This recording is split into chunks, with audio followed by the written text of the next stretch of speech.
saya menambahkan, sebetulnya ini kemarin sudah dibicarakan ya waktu pertanyaan Mang Solihin itu. Tetapi di sini baru ketemu ininya ya, ketemu hikmahnya. Di sini ada, di hikmah ini ada yang dinamakan syu'a'ul basirah, ada yang dinamakan ainul basirah, dan ada yang dinamakan hakul basirah. Syu'a'ul basirah itu adalah disebutnya makom wahidiyah ya, wahidiyah atau wahidiyah awal. Jadi seseorang yang dianugerahi syu'a'ul basirah, sinar mata hati, itu dia merasa dekat dengan Allah Subhanahu wa Ta'ala, merasa digerakkan oleh Allah Subhanahu wa Ta'ala. Artinya jadi dia menyadari ada Allah Subhanahu wa Ta'ala sebagai Khalik dan ada makhluk gitu. Ini jalannya para salikin ya, para salikin atau para muridin, yaitu orang-orang yang menuju kepada Allah Subhanahu wa Ta'ala.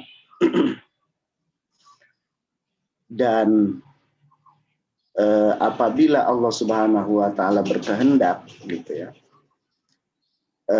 itu akan naik ke makom selanjutnya, yaitu yang di sini dinamakan ainul basirah, di mana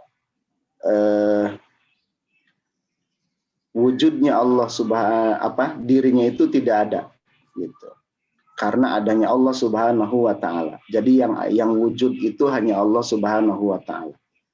Kalau dalam bahasa Jawa disebut manunggaling kaulo marang Gusti gitu. Tapi sebetulnya kalau manunggaling kaulo marang Gusti masih ada kaulonya. Di sini sudah tidak ada kaulonya. Yang ada hanya Gustinya saja. Yang ada hanya Allah Subhanahu wa Ta'ala.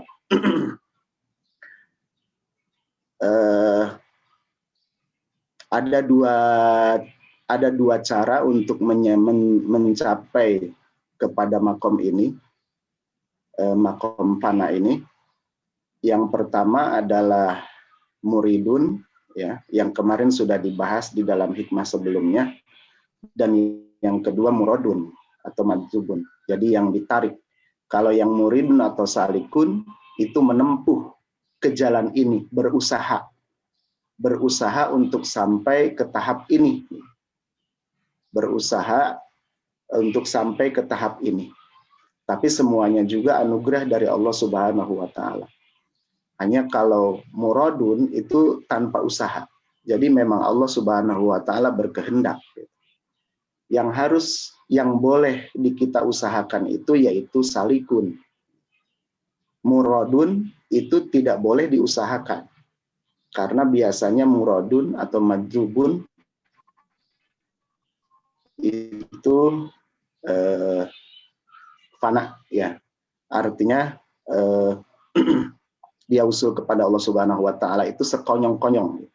Jadi karena kadang-kadang yang seperti ini nanti syariatnya akan tidak terlihat lagi, dia lupa, akalnya hilang gitu.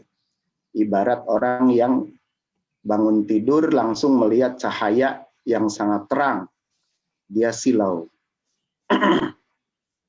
Nah, kalau yang salikun itu memang kita harus mengusahakan dengan cara salikun atau muridun, berusaha untuk mencapai ke tahap ini. Di sini kemudian turun lagi, maksudnya turun ini naik berpindah ke tahap yang selanjutnya, keluar dari makom fana ini, yaitu ke makom di sini dinamakan hakul basirah. Hakul basirah ini yaitu melihat lagi gitu, melihat ada Allah sebagai Khalik dan ada makhluk, ada Khalik dan ada makhluk. Tetapi makhluk itu semuanya berhajat kepada Allah Subhanahu wa taala. Gitu. Jadi bukan memperhatikan ada dan tidak adanya makhluk. Yang diperhatikan adalah Allah Subhanahu wa taala, karena semua makhluk itu berhajat atau butuh kepada Allah Subhanahu wa taala, sehingga dia tidak memperhatikan makhluknya. Yang dia perhatikan adalah Allah Subhanahu wa taala. Ini dinamakan maqam musyahadah gitu ya, atau wahidi. Ada yang mengatakan ini maqam wahidiyah sani.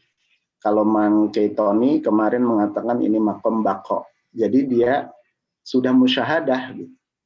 Jadi semua makhluk itu bagaikan tidak ada gitu.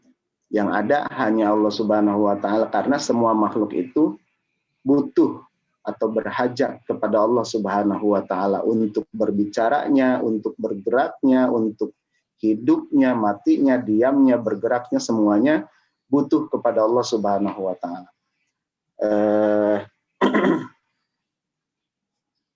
Di dalam Al-Quran Allah Subhanahu wa taala mengajarkan doa supaya kita bisa memasuki semua tahapan ini dengan baik ya,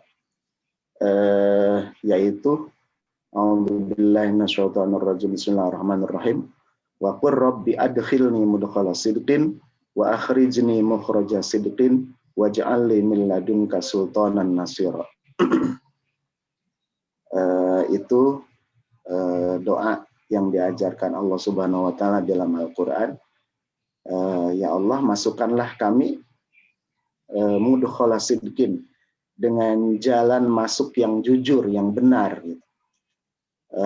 Wa akhrijni, dan keluarkan juga kami mukhraja sidqin, dengan jalan keluar yang benar lagi. Jadi supaya kita bisa dari makom fana ini, kalau kita sudah kita bisa masuk ke makom fana dan kita bisa keluar lagi dari makom fana, sehingga kita bisa melihat lagi ada kholik dan ada makhluk. Tapi sudah makomnya tadi sudah makom musyahadah. Gitu. Demikian mungkin tambahan dari saya ya.